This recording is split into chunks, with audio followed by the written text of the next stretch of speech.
আসসালামু আলাইকুম বন্ধুরা, কেমন আছো তোমরা সবাই? আশা করছি তোমরা যে যেখানে আছো অনেক ভালো আছো। আলহামদুলিল্লাহ আমিও ভালো আছি। তো বন্ধুরা, নুরি ডেলি ব্লগে আবারও একটা নতুন ব্লগ নিয়ে চলে আসলাম। আশা করছি আজকের ব্লগটা তোমাদের ভালো লাগবে। যদি ভালো লেগে থাকে অবশ্যই একটা লাইক করো, আর তোমরা যারা আজকে আমার চ্যানেলে নতুন, চ্যানেলটা সাবস্ক্রাইব করে আমার পাশে থেকো। যারা আগে থেকেই সাবস্ক্রাইব করে রেখেছো তাদের জন্য অসংখ্য অসংখ্য ধন্যবাদ ও দোয়া রইল। তো এই দেখো বন্ধুরা, দুপুরে রান্নাবাড়ি করব। তো তার জন্য দেখো সজনা কাটছি এখানে। তো এই সজনাগুলো হচ্ছে একজনকার কাছ থেকে নিয়ে এসেছিলাম। তোমাদের দাদা ভাইয়ের হচ্ছে প্রেশারটা একটু বেড়েছে আর কি। তো তার জন্য মানে সজনা পাতার ভর্তা খেতে চাইছিল। তো সজনা পাতা আনতে গিয়ে এই দেখো গাছে কিছু সজনা ছিল। তো ওনারা বললেন যে হচ্ছে পাতাগুলা না নিয়ে গিয়ে হচ্ছে কয়েকটা সজনা আছে এগুলা নিয়ে যাও। তো তার জন্য এই সজনা কয়টা পেড়ে নিয়ে এসেছি আর কি। তো আজকে হচ্ছে সজনার তরকারি আর ভাত করব। তো এই দেখো বন্ধুরা, এখানে হচ্ছে সজনা কাটছিলাম, আর এই দেখো শাশুড়ি মা চলে এসেছিল। এসে আমার সঙ্গে একটুখানি গল্প করে তারপরে আবার চলে গেছিল। তো এই দেখো শাশুড়ি মা হচ্ছে কিছু কাপড় শুকোতে দিয়ে গেছিলো আমাদের বাড়িতে। তো সেগুলা নিতে এসেছিল আর কি। এসে আর আমার সঙ্গে কিছুক্ষণ গল্প করে তারপরে বাড়িতে গেল। তো এই দেখো বন্ধুরা, তোমাদের সঙ্গে গল্প করতে করতে আমি সজনা কয়টা কেটে নিচ্ছি। আর এই দেখো আমি হচ্ছে একটা বস্তার মানে পাটের যে বস্তাগুলো হয় না, সেই বস্তাগুলোর উপরে বসেছি যাতে সজনার যে ছোকলাগুলো আছে আর কি সেগুলো যাতে বস্তাটাতে করে তুলে ফেলে দিতে পারি। তো এই দেখো বন্ধুরা, তোমাদের সঙ্গে গল্প করতে করতে আমার সজনা কাটা হয়ে গেল। তো সজনা আর আলু পেঁয়াজ দিয়ে একটা তরকারি করব। তো এই দেখো কেটে সুন্দর করে ধুয়ে নিয়ে এসেছি। তো এই দেখো বন্ধুরা, একদিকে ভাত বসিয়ে দিয়েছি আর একদিকে এখন হচ্ছে তরকারি রান্না করব। তো তার আগে দেখো কড়াইতে তেল দিয়ে দিলাম, আর কড়াইটা মানে এতটা পরিমাণে কালো হয়ে গেছে আর কি, কি বলবো। তো কিছু করার নেই, আমার কাছে সেরকম মানে এখন আপাতত সেরকম কড়াই নাই পরিষ্কার যে সেটাতে রান্না করে আমি ভিডিওতে দেখাবো। তো কিছু করার নেই, আমার কাছে যেটা আছে সেটা দিয়ে আমি রান্না করছি। তো এই দেখো কড়াইতে তেল দিয়ে এখন হচ্ছে কিছু আলুর পাঁপড়, সেদিনকে যে আলুর পাঁপড়গুলো শুকিয়েছিলাম, তো সেই আলুর পাঁপড়গুলো আমি কিছুটা ভেজে নিচ্ছি আর কি। তো এই দেখো বন্ধুরা, তেলটা এতটা পরিমাণে গরম হয়ে গেছে না কি বলবো। তো দেওয়ার সঙ্গে সঙ্গে কালো হয়ে যাচ্ছিল পাঁপড়গুলা। আর এই দেখো বন্ধুরা, ছেলে মানে আলুর পাঁপড় ভাজা দেখে ও চলে আসলো পাঁপড় খেতে। তো এই দেখো এসে মানে বলা নেই কোয়া নেই, সোজা এসে গরম পাঁপড়গুলাতে হাত দিয়ে দিয়েছিল। তো এই দেখো তারপরে আমি হচ্ছে পাঁপড়গুলা ভেজে তারপরে প্লেটটা খালি হয়ে গেল, ওই প্লেটে করে আমি ওকে কিছুটা পাঁপড় দিয়ে দিলাম। তো ও ঘরে বসে টিভি দেখছিল, কার্টুন দেখছিল। তো ওইখানে বসে খাবে আর কার্টুন দেখবে। তো এই দেখো বন্ধুরা, পাঁপড়গুলা ভেজে নিলাম, নিয়ে এখন হচ্ছে কড়াইতে সামান্য একটু তেল আছে। তো ওই তেলটাতেই হচ্ছে শুকনো লঙ্কা আর হচ্ছে রসুন একটুখানি জিরা দিয়ে দিলাম।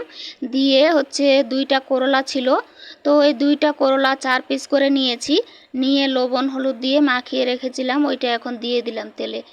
তো এটা হচ্ছে সুন্দর করে লাল করে ভাজি করে নিব।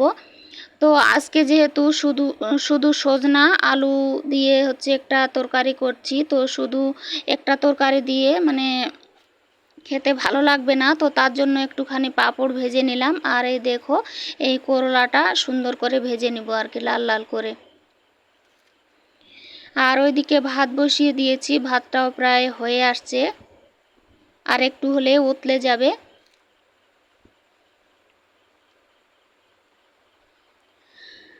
তো এই দেখো বন্ধুরা, আমার করলাটা ভাজা হয়ে গেল, আর এখন হচ্ছে এই বাটিটাতে করে তুলে নিচ্ছি।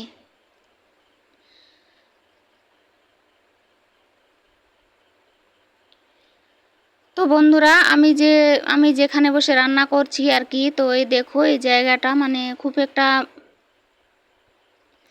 ভালো দেখা যাচ্ছে না, তো কিছু করার নেই। আমার হচ্ছে গ্যাস চুলাটা এই জায়গায় বসা আছে। তো চুলাটা যে বসা আছে আর কি, নিচের দিকে আমি হচ্ছে একটুখানি সিমেন্ট আর বালু দিয়ে আমি সুন্দর করে জায়গাটা একটা মানে ধাপের মতো বানিয়ে নিয়েছি আর কি। তো এই দেখো করলাটা ভেজে তুলে নিলাম, নিয়ে এখন হচ্ছে এই দেখো এই যে ছোট্ট মশলা কুটাটা আছে, এই মশলা কুটায় করে মশলা কুটে নিয়েছি। আর এই দেখো তরকারিতে লবণ হলুদ দিয়ে রেখেছিলাম, ওইখান থেকে কিছুটা লবণ হলুদ দিয়ে মশলাটা ভেজে তারপরে এখন হচ্ছে এই তরকারিটা দিয়ে দিব।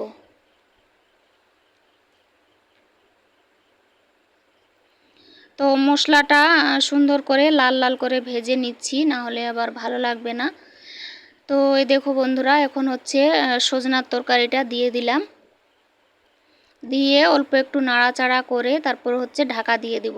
আর এই দেখো বন্ধুরা, ওদিকে আবার মানে বাইরের থেকে ছাগল আসছিল আর কি, বাইরের গেটটা খোলা আছে। তো বাড়িতে যেহেতু অনেকগুলো গাছপালা আছে, গাছের পাতা টাতা দেখতে পায় ছাগল বাইরের থেকে। তো বাইরের গেটটা একটুখানি খোলা থাকলেই আর কি বাইরের থেকে ছাগল চলে আসে বাড়ির ভেতরে। তো এরকম করে মানে এখানে বসে রান্না করছি আর একটু করে ছাগলগুলা মানে বাইরে বার করে দিচ্ছি আর কি।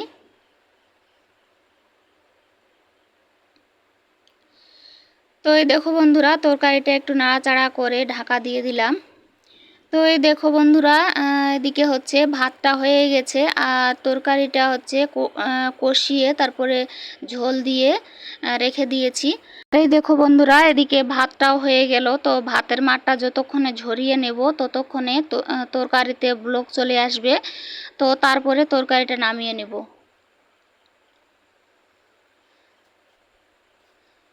তো আজকে হচ্ছে খুব একটা রৌদ্র ছিল না, অনেকটাই মেঘলা ছিল আকাশটা। তো কখন মনে হয় বৃষ্টি আসবে এরকম একটা অবস্থা আর কি।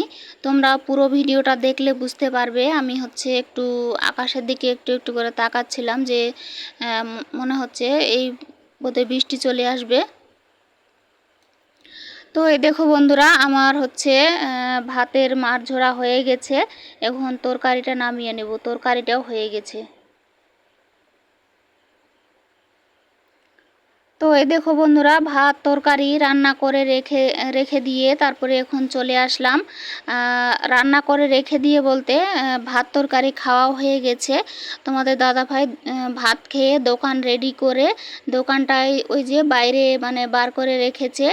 আর এই দেখো আমি হচ্ছে এখানে কিছু পুঁই শাক আছে।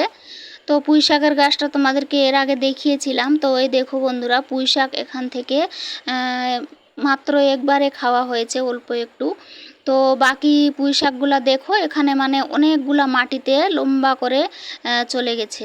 তো এগুলা হচ্ছে কেটে কিছুটা দিয়ে দিব হাটে বিক্রি করার জন্য। তো আজকে হচ্ছে আমাদের এখানে হাট বসে, তো তোমাদের দাদাভাই দোকান নিয়ে যাবে, তো সঙ্গে এই পুঁই শাকগুলা নিয়ে যাবে আর কি। তো তার জন্য তাড়াতাড়ি করে কেটে দিচ্ছি। তো এখানে হচ্ছে তাড়াতাড়ি বলতে একটু স্পিডটা বাড়িয়ে দিয়েছি, তাও আর কি তাড়াতাড়ি করে কেটে দিয়েছি। অনেকটাই বেলাটা অনেকটাই চলে গেছে, বিকেল হয়ে আসছে। আর এদিকে মেঘও উঠেছিল আকাশে, কখন জানি বৃষ্টি আসবে। তো এই দেখো বন্ধুরা, তোমাদের দাদা ভাইকে বললাম যে একটু ভালো করে ধরো, একটু মানে যাতে ভালো দেখা যায়। তো এই দেখো ভালো করে ধরতে বলছি, ক্যামেরা করছি, আর এই দেখো হাসছে। তো এই দেখো বন্ধুরা, পুঁই শাকগুলা ছোটো ছোটো করে কাটলাম, কেটে তারপরে ছোটো ছোটো করে আটি করে হচ্ছে এখন একটু পানি দিয়ে ধুয়ে, তো মাটি টাটি ছিল যেহেতু মাটিতে ছিল পুঁই শাকগুলা, তো একটু পানি দিয়ে ধুয়ে তারপরে দিয়ে দিচ্ছি। এই দেখো ছোট ছোট আটি করেছি। তো বন্ধুরা, পুঁই শাকগুলা দিয়ে তোমাদের দাদাভাই পুঁই শাক নিয়ে দোকান নিয়ে চলে গেল বাজারে। তো এই দেখো আকাশে অনেক মেঘ করেছে, তো কাপড়গুলা শুকনো যেগুলা কাপড় ছিল সেগুলা তুলে নিচ্ছি। আর এখানে কিছু ভেজা কাপড়ও আছে, তো শুকনো কাপড়গুলা তুলে নিয়ে আর ভেজা কাপড়গুলা হচ্ছে ওই দেওয়ালের সঙ্গে যে দড়িটা আছে না ওইটাতে দিয়ে দিব। তো ওইটাতে থাকলে না মানে পানি পানি পড়ে না আর কি। তো এই দেখো আকাশে প্রচুর পরিমাণে মেঘ উঠেছে, তোমরা দেখে বুঝতেই পারলে। তো একেবারে কালো কুচকুচে হয়ে এসেছিল। তো এই দেখো বন্ধুরা, ভিডিওতেও মানে অন্ধকার অন্ধকার দেখা যাচ্ছে। তো এখন মনে হয় বৃষ্টি আসবে। তো তাড়াতাড়ি করে ছাগলগুলা ছেড়ে দিলাম, আর এখন অল্প একটু পানি খাইয়ে তারপরে ঘরে ঢুকিয়ে দিব। তো এই দেখো ছাগলকে পানির বালতিটা দিয়ে দিলাম। তো একটুখানি মানে যেহেতু রৌদ্র নাই, খুব একটা গরম নাই, তো ছাগলের বাচ্চা দুইটাও খুব একটা পানি খেলো না আর কি, অল্প একটুখানি খেলো। তো তারপরে বাচ্চা দুইটা ঘরে ঢুকিয়ে দিলাম। আর এই দেখো বন্ধুরা, এখানে মেহগনি গাছটাতে একটা লাউ গাছ দিয়েছি, তোমাদেরকে দেখিয়ে দিলাম। আর এই দেখো এখানে একটা পাতাবাহার গাছ নিয়ে এসেছিলাম, তো এই গাছটা এখানে লাগিয়ে দিয়েছি। কচু পাতার মতো যে মানে পাতাবাহার গাছগুলা হয় না, সেই গাছগুলা, তো আমি নাম জানি না। তো এই দেখো বন্ধুরা, পেঁপে গাছ দুইটা কতটা মানে লম্বা হয়ে গেছে, আমার থেকেও অনেকটা উঁচু হয়ে গেছে। আর এই দেখো এই জায়গা না মানে একটা মিষ্টি কুমড়ের গাছ দিয়েছি, ওই দেখো উপরের দিকে উঠছে বেয়ে বেয়ে। তো দেখা যাক উপরের দিকে উঠুক, তারপরে একটা মাচার ব্যবস্থা করব, দড়ি দিয়ে হোক কঞ্চি দিয়ে হোক। তো এই দেখো বন্ধুরা, এদিকে বৃষ্টি আসছিল, বৃষ্টি পড়া শুরু হয়ে গেছে, আর ছেলে বাইরে খেলা করছিল, তো ছেলেকে ডেকে নিয়ে আসলাম বাড়িতে। তো এই দেখো বন্ধুরা, কাপড়গুলা তুলে ঘরে রেখে দিয়েছিলাম। আর এই দেখো এখন সন্ধ্যা হয়ে গেছে, তোমরা দেখে বুঝতেই পারছো, ভিডিও দেখে অন্ধকার অন্ধকার দেখা যাচ্ছে। তো আমি ঘরের লাইটটা একটু বন্ধ করে দেখলাম যে কীরকম দেখা যাচ্ছে আর কি। তো পুরা অন্ধকার হয়ে গেছিলো, আর একটুখানি জানলাটার ফাঁক দিয়ে দেখা যাচ্ছিল। তো আবার লাইটটা জ্বালিয়ে দিলাম। তো এই দেখো বন্ধুরা, এখন কাপড়গুলা সুন্দর করে গুছিয়ে নিচ্ছি। আর একটা কাপড় ভেজা ছিল, এটা আন্নাটার উপরে দিয়ে দিব। তো চলো বন্ধুরা, আজকের ব্লগটা এখান থেকে শেষ করলাম। তোমরা ভালো থেকো, আমার জন্য দোয়া করো, তোমাদের জন্য আমার দোয়া রইল।